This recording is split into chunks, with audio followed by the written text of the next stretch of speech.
దేవుని పరిశుద్ధ గ్రంథంలో నుండి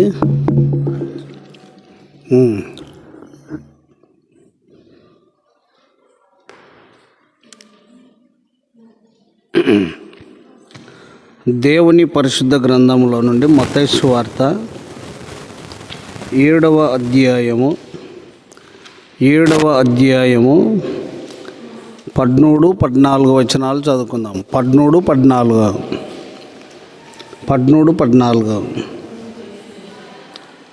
ఇరుకు ద్వారమున ప్రవేశించుడి, నాశనమునకు పోవు ద్వారము వెడల్పును, ఆ దారి విశాలమునై ఉన్నది,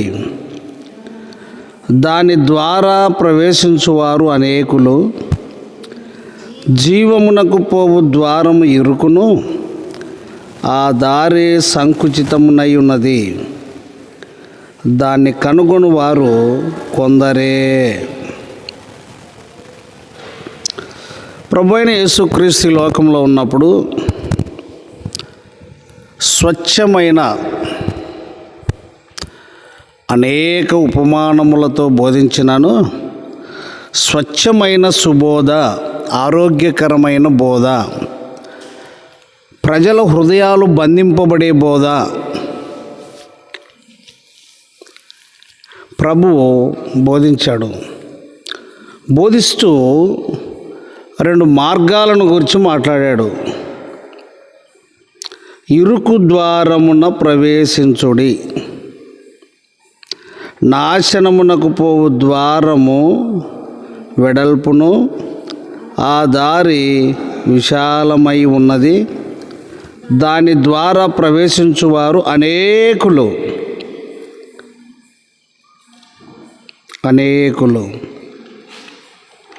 జీవమునకు పోవు ద్వారము ఇరుకును, ఆ దారి సంకుచితమునై ఉన్నది, దాన్ని కనుగొని వారు కొందరే. విశాల మార్గము, ఇరుకు మార్గము, 2 మార్గాలే.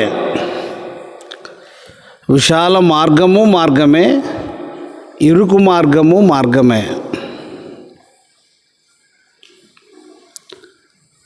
అయితే సులువుగా పొందగలిగే మేలు ఎన్నటికీ క్షేమము కాదు.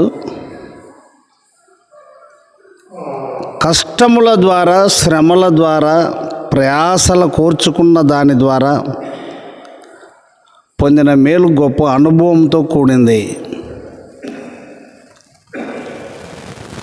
దాని అనగా విశాల మార్గంలో అనేకులు ప్రవేశించుదురు అన్నాడు.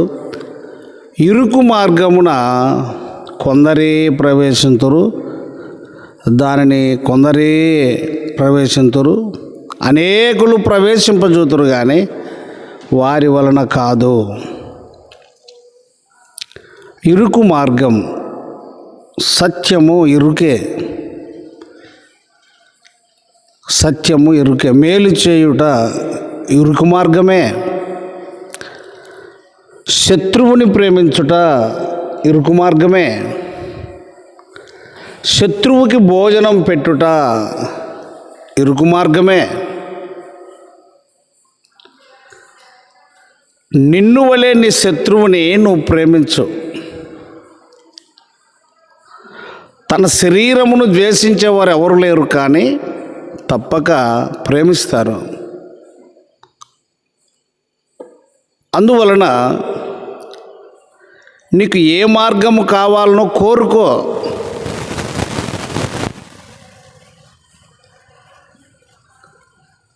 విశాల మార్గములో జనులు అనేకులు, వారి కార్యములు కూడా ఆహ్లాదకరంగా ఉంటాయి. కానీ ఇరుకు మార్గములో మాత్రము చాలా ఇబ్బందికరమైనటువంటి పద్ధతులు ఉంటాయి. దరిదాపుగా ప్రభు అయిన యేసుక్రీస్తును అనుసరించే వారంతా, విశ్వాసముతో సాగేవారంతా నువ్వు ఏ మార్గం అనుకుంటున్నావో కానీ ప్రభు అయితే అంటున్నాడు, ఇరుకు మార్గమున ప్రవేశింప పోరాడుడి, దానిని కనుగొనేది కొందరే అని అంటున్నాడు. దానిని కనుగొనేది కొందరే. మేలు కలుగు మార్గమును గూర్చి ప్రయాసపడతారు, కూడికలు ఏర్పాటు చేసుకుంటారు, ఎన్నెన్నో రీతులుగా తమ స్వనీతి కార్యాలను చేస్తారు. కానీ ప్రభు సెలవిచ్చినట్టుగా ఇరుకు మార్గములో ప్రవేశించేకి ఎవరికి ఇష్టం ఉండదు.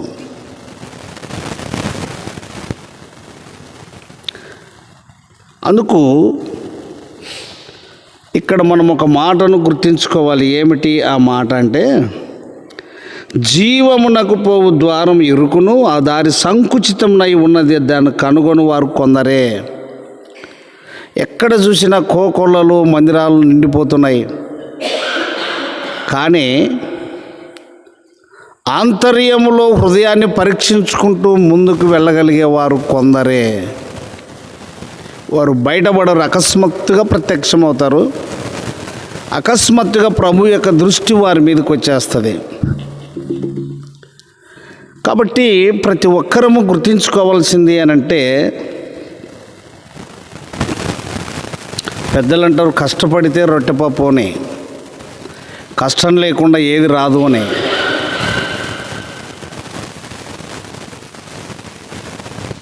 శ్రమలతో కూడినది దేవుని రాజ్యం. శ్రమలు అనగా కష్టాలే, ఇరుకే.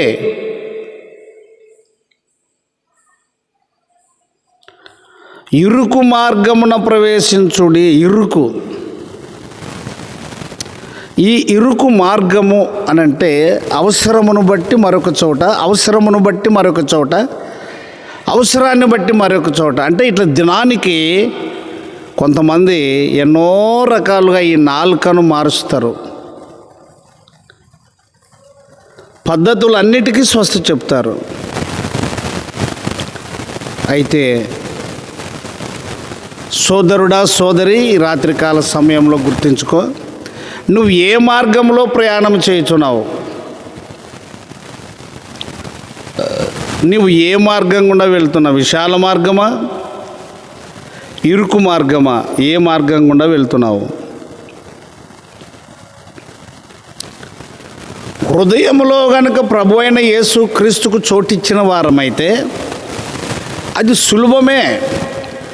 అటొక మాట, ఇటొక మాట, అటొక కాలు, ఇటొక కాలు, అటొక చెయ్యి, ఇటొక చెయ్యి. నువ్వు ఏమి చేసినా అది నిలకడ జీవితాన్ని సూచించదు.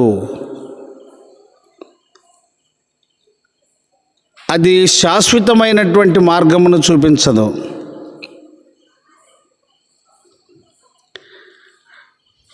ఇరుకు మార్గములో ప్రవేశించే వారికి దేవుని యొక్క అండా, ఆశ్రయము, దుర్గంగా ఉన్నాడు.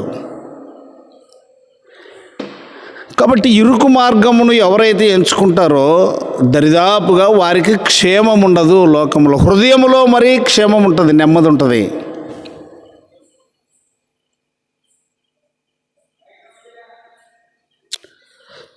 కాబట్టి వచ్చిన చిన్న మంద భయపడకుడి, చిన్న గుంపు భయపడకుడి.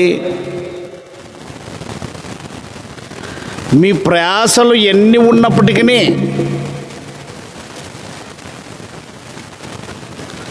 ఆ సాతాను అనేవాడు విశాల మార్గములో లోక పద్ధతులు, లోక మార్గములు, లోకము యొక్క అన్వేషణ చేసి చేసి అనేకులను తన వైపు మళ్లించుకుంటారు. ఇందులో మనం ఒక విషయాన్ని గుర్తుపెట్టుకోవాలి. ఏమిటి అనంటే, పందికి గొర్రెకు, పందికి గొర్రెకు, గొర్రె విచక్షణ జ్ఞానము చేత ప్రతిదీ పరిశోధిస్తుంది, అడుగుతుంది. పంది అడగదు, అది బురదలోనికి దూసుకొని వెళ్తుంది.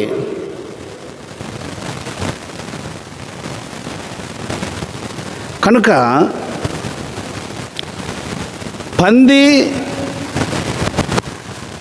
బురదలో నుండి బయటికి రాదు, కానీ గొర్రె బురదలో నుండి బయటకు వస్తుంది. అది దాని స్వభావం.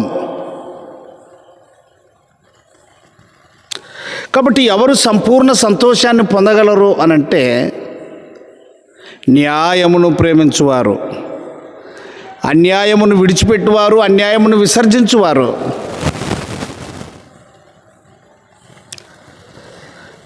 చాలామంది సమాధానమును పొందినట్లుగానే ఆలోచిస్తారు, పాటలు పాడుట ద్వారా కూడా సమాధానమును పొందినట్లుగానే పాడతారు.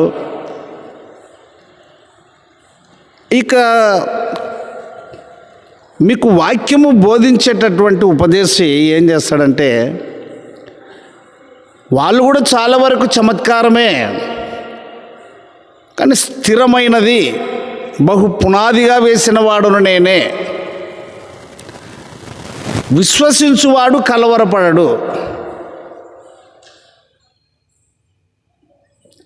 ఈ భక్తునికి కొంత తినడానికి అనుకూలం అవుతుంది, కొంత అనుకూలం కాదు.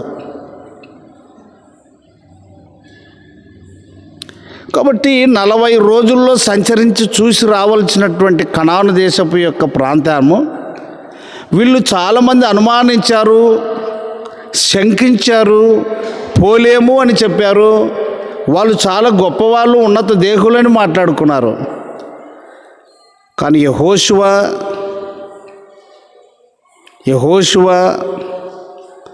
కాలేబు నమ్మకమైన మాటలు చెప్పి మనము పోగలము అనే మాట. 6 లక్షల జనాంగము ఏడ్చి మాకొక విడుదల కావాలి అని ప్రలాపించిన వారు చివరికి ఇద్దరు నిలవబడ్డారు. దాన్ని కనుగొని వారు కొందరే అంటాడు. 14 వచనం చూడి, 14 ఆ చివరిలో ఉంటుంది.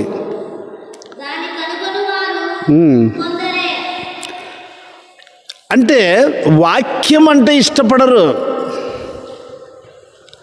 ఆచారములతో అలవాటుతో ఇట్లా సెలెక్ట్ అయిన వారు ఉన్నారు. ప్రభువు మహిమను వెతికేవారు, ప్రభువుని గణపరిచేవారు ముందు తమ ఘనతలు పోగొట్టుకుంటారు, తమ మర్యాదలు పోగొట్టుకుంటారు. ప్రభువును మహిమపరిచేవారు తమకు దొరికే మహిమను విడిచిపెడతారు. కేవలము ప్రత్యేకముగా ఆయన మీదనే దృష్టి. అందుకొరకే కీర్తనకారుడు ఇలా రాశాడు, నీతి సూర్యుడు నీపై ఉదయించును, ఆయన రెక్కలు ఆరోగ్యమునిచ్చును. నీతి సూర్యుడు నీపై ఉదయించును, ఆయన రెక్కలు ఆరోగ్యమునిచ్చును. నీతి సూర్యుడైన యేసు క్రీస్తు దగ్గరకు ఎవరైతే వస్తారో ఆ ప్రభావమే వేరు, వారి జీవన శైలియే వేరు. కనుక ఈ రాత్రి కూడి వచ్చినటువంటి మనం గుర్తించుకోవాల్సింది ఏమిటి అనంటే, ఇరుకు మార్గంలోనికి వెళ్ళాలి, ఇరుకు మార్గంలోనికి వెళ్ళాలి. వారి జీవితంలో అన్ని స్పెషాలిటీ, అన్ని వెరైటీ.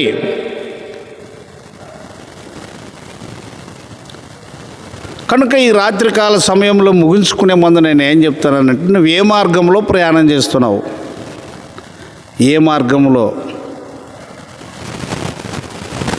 ఏబుకు కలిగినవన్నీ పోయిన తర్వాత ఏబు భార్య ఏమంటుందంటే, నువ్వు ఇంకను యథార్థతగా వదలక ఉందువా, నువ్వు ఆయనను దూషించి ఏమి కమ్ము, మరణము కమ్ము అని చెప్తుంది. అప్పుడు ఏబు ఒప్పుకోడు అట్లా. క్రైస్తవ్యము అంటే లాభం కాదు, క్రైస్తవ్యము అంటే సంపాదన కాదు, క్రైస్తవ్యము అంటే ఘనతలు కాదు, క్రైస్తవ్యము అనంటే సన్మానములు కాదు, క్రైస్తవ్యము అనంటే పొగడ్తలు కాదు, క్రైస్తవ్యము అంటే ఒక స్థానములో కూర్చుండుట కాదు. ఇవన్నీ అపాయకరమైనవి విశ్వాసానికి. ప్రభు మార్గంలో ప్రయాణించే వారికి ఇవన్నీ ముండ్లబాటలండి. అందుకొరకు ప్రతి ఒక్కరూ ఆలోచించుకోవాలి. ఏమిటి అనంటే, వాక్యం అంటే ఇష్టపడాలి, ప్రభు అంటే ఇష్టపడాలి, వాక్యానుసారంగా జీవించుటంటే ఇష్టపడాలి. వాక్యము కొరకు ఎన్ని శ్రమలనైనా ఆహ్వానించాలి. వాక్యము కొరకు ఎన్ని కష్టాలనైనా ప్రేమించాలి. అదే ఇరుకు మార్గం యొక్క లక్షణం. కష్టాలొద్దు, నష్టాలొద్దు, వేదనలొద్దు, శోధనలొద్దు, సమస్యలు వద్దు అనుకుంటే నీకు ఆయన సన్నిధి యొక్క సంపూర్ణత నీకు ఎప్పుడు దొరకదు. చాలా సమయం వెచ్చించాడు జక్కయ్య, చాలా కష్టపడ్డాడు జక్కయ్య, చాలా ప్రయాసపడ్డాడు జక్కయ్య. సమయము హెచ్చించింది, విడిచిపెట్టాల్సి వచ్చింది. దోచుకోవడానికి సమయము తీసుకున్నది, విడిచిపెట్టవలసి వచ్చింది. ప్రభు కొరకు నష్టము అనుభవించే సిద్ధపడ్డాడు. ఈ రాత్రి గమనించాలి మీరు. పౌలు యొక్క మాట అన్నాడు చూడండి, ఫిలిప్పీయులకు రాసిన పత్రిక, ఏవేవి నాకు లాభకరములై ఉండెనో వాటన్నిటినీ నేను ఏమిగా, ఫిలిప్పీయులకు రాసిన పత్రిక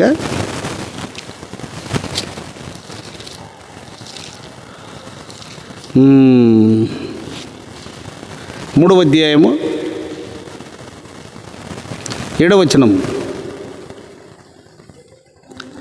అయినను ఏవేవి నాకు లాభకరములై ఉండెనో వాటిని క్రీస్తు నిమిత్తము నష్టముగా ఎంచుకొంటిని. ఏవేవి నాకు లాభకరములై ఉండెనో, ప్రస్తుతానికి ఈ సందర్భంలో నుండి చాలా సంఘాలు ఎట్లున్నాయంటే యేసుక్రీస్తు ప్రభువుని వడ్డీల దేవుని కిందికి లెక్కేశారు. వడ్డీ ఆత్మలను సంపాదించరు, సంఘములోనికి నూతన ఆత్మలను తీసుకొని రారు, కానీ పైసకు పైసా కూడబెడతారట వడ్డీలు. యోగ్యంగా నడుచుకునే వారిని బెదిరిస్తారు ఇట్టివారు. ఇరుకు మార్గములో నీ తలంపులు నా తలంపులు ఉండవండి. ప్రభు యొక్క తలంపులు, ప్రభు యొక్క ఆలోచనలే. అందుకొరకు సామెతలు 3 ఈ మధ్య 2-3 సార్లు చదువుకున్నాం. నీ స్వబుద్ధిని ఆధారము చేసుకొనక, చూడండి అన్నమాట.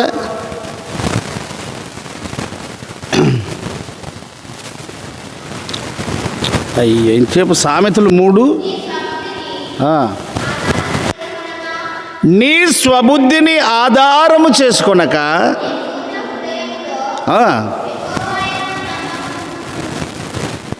నీ స్వబుద్ధిని. ఒక సంఘం ఉందండి, ఈ మధ్య నేను ఎక్కువగా తరచుగా వెళ్తుంటాను. అంత యవనస్తులే పెద్దలు. వాళ్ళు మాట్లాడేది ఏమిటంటే, మాకు ప్రభు వద్దు, వాక్యం వద్దు, కానీ ఆయన పేరిట అన్నీ సమకూర్చుకుంటాం.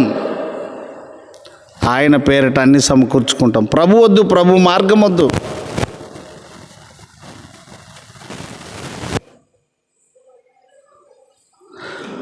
ఒకడు తనలోని వ్యక్తిత్వంను, తనలోని ఉనికిని గుర్తించినట్లయితే ఎదుటి వ్యక్తిని గురించి మాట్లాడాడు. నేను మిమ్మల్ని కొన్ని ప్రశ్నలు అడుగుతాను, చెప్పండి. మనకు చెవులు చక్కగా ఉన్నాయా లేదా? అవి సరిగా వినపడుతున్నాయి కదా మనకు నెమ్మది. కళ్ళు సరిగా చూస్తున్నాయా లేదా? నాలుక సరిగా మాట్లాడుతుందా లేదా? చేతులు సరిగా పనిచేస్తున్నాయా లేదా? కాళ్ళు సరిగా నడుస్తున్నాయా లేదా?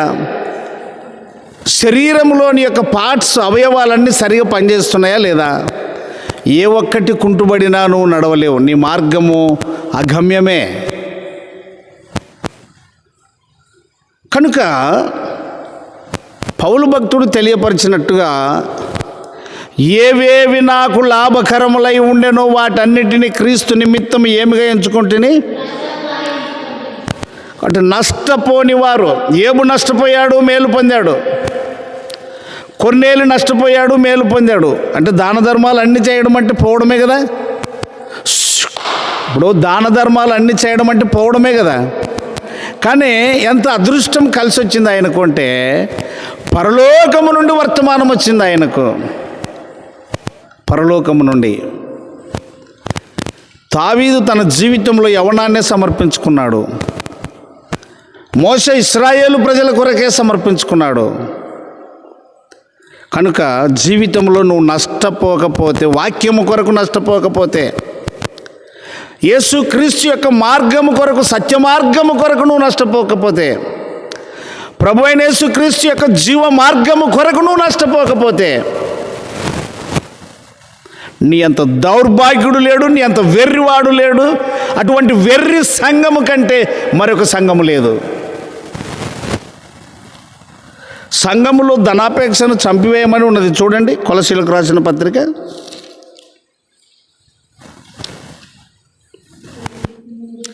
3 చదవండి. కావున భూమి మీదనున్న మీ అవయవములను, జారత్వమును, అపవిత్రతను, కామతురతను, దురాశను,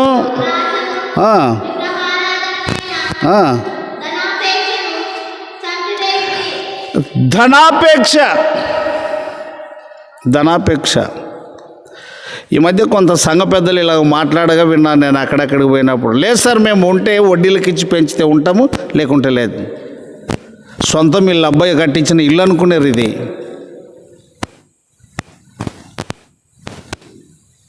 పైసకు పైస కూడబెట్టడం అంట. ధనాపేక్షను చంపివేయుడి, లోభత్వమును చంపివేయుడి. కాబట్టి ఇరుకు మార్గములో ధనమును సంపాదిస్తాను, వడ్డీలకిచ్చి పెంచుతాను అని అంటే అది అపవాది క్రియలతో నిండి ఉందే కానీ దేవుని క్రియలతో నిండి ఉన్నది కాదు.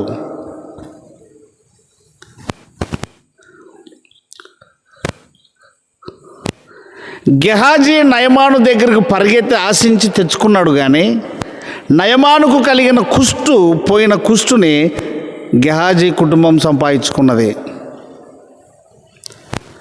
లోకాశ గెహాజీ కుష్టు తెచ్చెనోయి, కుష్టు తెచ్చెనోయి.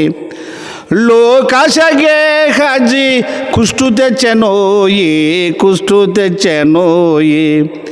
రేయింబవల్లలో వెళ్ళేటి త్రోవలో యేసయ్య నేల మరుతువు, అయ్యయ్యో క్షణంబుల లోకంబు విడుతువు. ఎక్కడికోయి యాత్ర పోయేది, ఎక్కడికోయి యాత్ర పోయేది. నీ ఇల్లు స్థిరము కాదు, నీ వల్లు మరచెదావు. నీ ఇల్లు స్థిరము కాదు, నీ వల్లు మరచెదావు. నివాచిన దారిన వెళ్ళిపోవాలి, మళ్ళీపోవాలి. నివాచిన దారిన వెళ్ళిపోవాలి, మళ్ళీపోవాలి. రేయింబవల్లలో వెళ్ళేటి త్రోవలో యేసయ్య నేల మరుతూ. చాలామంది సేవకులను చూస్తున్నాను టీవీలో, అద్భుతంగా ప్రసంగాలు చేస్తారు. మనకు లోకం స్థిరము కాదంటూ, లోకం శాశ్వతము కాదంటూ ప్రసంగాలు చేస్తారు. రైట్ హ్యాండ్కి 4 ఉంగరాలు ఉంటాయి, లెఫ్ట్ హ్యాండ్కి 4 ఉంగరాలు ఉంటాయి. ఎవరికేం నేర్పిస్తారో అర్థం కాదు. ఇక చాలామంది స్త్రీలు ప్రభువును మహిమపరుస్తామంటూ టీవీలలో ప్రోగ్రాంలలో ఫోజు కొడతారు, లోక సంబంధమైన ఫోజు. దయ్యాలు పట్టిన వాళ్ళ తీరు ఎంట్రకలు ఎరబోసుకొని, ఒంటి నిండా బట్టలు లేకుండా, చెవులకు పెద్ద పెద్ద ఆభరణాలను అలంకరించుకొని, ఏది నష్టపోయాక ఇష్టపడరండి. ఇటు లోక మర్యాద కావాలి, అటు ప్రభు యొక్క మర్యాద కావాలి. అందుకొరకు ప్రభు అన్నాడు, దానిని కనుగొని వారెందరూ, దానిని కనుగొని వారు కొందరే. ఏవేవి నాకు లాభకరములై ఉండునో వాటన్నిటిని క్రీస్తు నిమిత్తమేమి. అబ్రాహాము ఉన్న ఒక్క కొడుకుని ఇచ్చేసాడు, గొప్ప ఆశీర్వాదాన్ని పొందుకున్నాడు. కనుక ఈ రాత్రి ముగించే ముందు చెప్తున్నాను, గమనించండి. నీ స్వబుద్ధిని ఆధారం చేసుకోవద్దు, లోక మర్యాదను ఆధారం చేసుకోవద్దు.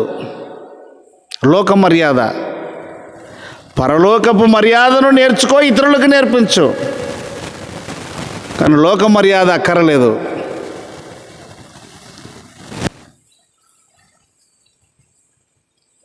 అందుకొరకే విశాల మార్గములో అనేకులు ప్రయాణం చేతురు, ఇరుకు మార్గంలో కొందరే. ఇరుకు మార్గం, జీవ మార్గం, అందులో గుండా ప్రయాణం చేసేవారు కొందరు. అందరైతే కాదు. అటు ఆ కొందరిలో నువ్వు ఉన్నావా అమ్మ? ఆ కొందరిలో నువ్వు ఉన్నావా అయ్యా? కొందరిలో మనం ఉన్నామా? ఉంటే చాలా ధన్యులం. అలా లేకపోతే ఇరుకు మార్గంలో నడుచుకునేటందుకు, ఇరుకు మార్గంలో ప్రయాణం చేసేటందుకు తీర్మానం చేసుకో. ఏబు ఇరుకునే ఒప్పుకున్నాడు, ఏబు కష్టాన్నే ఒప్పుకున్నాడు. పౌలు కూడా కష్టాన్నే ఒప్పుకున్నాడు, నష్టాన్నే ఒప్పుకున్నాడు. లాభాన్ని అతడు ఉపేక్షించలేదు, విడిచిపెట్టాడు. షడ్రక్ మెషక్ అబేద్నెగోలు ప్రాణాలనే త్యజించారు, శరీరాలను త్యజించారు. రక్షించిన ఆయనే, రక్షించకపోయిన ఆయనే. దానియేలు భక్తుడు సింహం బోనుకైనా సిద్ధపడ్డాడు, కానీ ఒక మనిషి కాళ్ళ దగ్గర నమస్కారం చేయడానికి ఇష్టపడలేదు. కనుక ప్రియులారా, ప్రభువును మహిమపరిచేవారు ఎట్లుంటారు అనంటే స్వనీతిని వెతకరు. చూడండి, ఆ మాట చేసి ముగించుకుందాం. రోమపత్రిక 10వ అధ్యాయము, త్వరగా రోమపత్రిక 10వ అధ్యాయము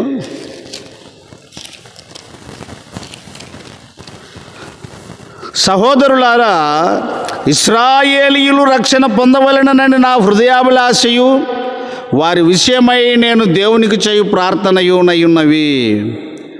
వారు దేవుని యందు ఆసక్తి గలవారని వారిని గూర్చి సాక్ష్యం ఇచ్చుచున్నాను. అయినను వారి ఆసక్తి జ్ఞానానుసారమైనది కాదు. ఏలైనగా వారు దేవుని నీతిని ఎరుగక తమ స్వనీతిని స్థాపింపబునుకొనుచు దేవుని నీతికి లోబడలేదు. దేవుని నీతికి లోబడలేదు. అదే రోమ 1:21 కనుక చూస్తే, రోమ 1:21లోనే ఏముంది? చదువు. అయ్యయ్యో,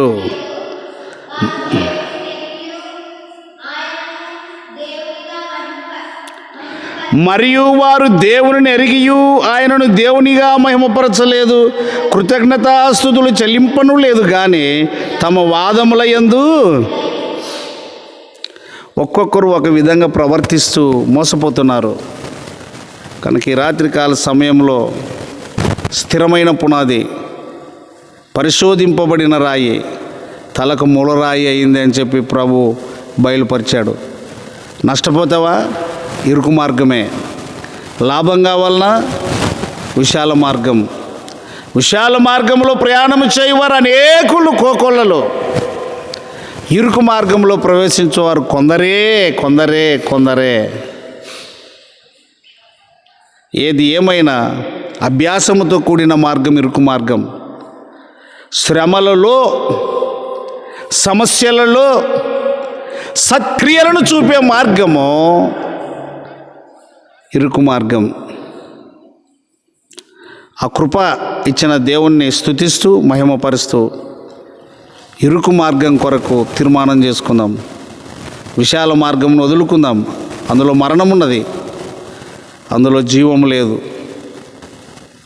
ప్రార్థన. మా స్తుతి మాతో ముచ్చటించితివి, మాట్లాడితివి. విశాల మార్గంలో అనేకులను తెలియజెప్తివి, ఇరుకు మార్గం కొందరే అని తెలియజెప్తివి. అందుకై స్తోత్రములు. విశాల మార్గంలో ప్రవేశించేవారు అనేకులు, కానీ ఇరుకు మార్గంలో ప్రవేశించేవారు కొందరే, దాన్ని కనుగొనేది కూడా కొందరే. ప్రభువా, మీరు ఇచ్చిన శ్రేష్టమైన మాటలను బట్టి, స్థిరమైన మాటలను బట్టి, ఉజ్జీవకరమైన మాటలను బట్టి, ప్రభువా, బలము పొందే మాటలను బట్టి, సాగిపోయే మాటలను బట్టి, నీ వాక్కును బట్టి నీకు స్తోత్రములు చెల్లిస్తూ ఉన్నాం. ఈ చిన్న వర్తమానమును నీరు కట్టి ఫలింపు చేసి వింటున్న అనేకులను మీరు జ్ఞాపకం చేసుకోమని, కూడి వచ్చిన అందరిని బట్టి స్తుతిస్తూ నీకే స్తుతి, మహిమ, ఘనత, ప్రభావం ఆరోపిస్తూ యేసయ్య క్రీస్తు పరిశుద్ధ నామములో అడిగి పొందుకొని ఉన్నాము తండ్రి. ఆమెన్. నమ్మవద్దు ఏ మాయాలోకం, నమ్మవద్దు నమ్మవద్దు నమ్మవద్దు ఈ మాయాలోకం నమ్మవద్దు. ఆశ చూపి మోసం చేయు ఈ పాడు లోకం నమ్మవద్దు. ఆశ చూపి మోసం చేయు ఈ పాడు లోకం నమ్మవద్దు. నమ్మవద్దు నమ్మవద్దు ఈ మాయాలోకం నమ్మవద్దు. ఆశ చూపి మోసం చేయు ఈ పాడు లోకం నమ్మవద్దు. ఇరుకు మార్గంలో ప్రయాణించు వారిని ప్రభు ఫలింపచేయునుగాక. విశాల మార్గంలో ప్రయాణిస్తూ నాశనం పొందే వారిని కూడా ప్రభు తన చేతులు చాచుకొని ఉన్నారు. వారు మల్లుకుంటే ధన్యులు, మళ్ళకపోతే దరిద్రులు. ఆమేన్. అందరికీ వందనాలండి.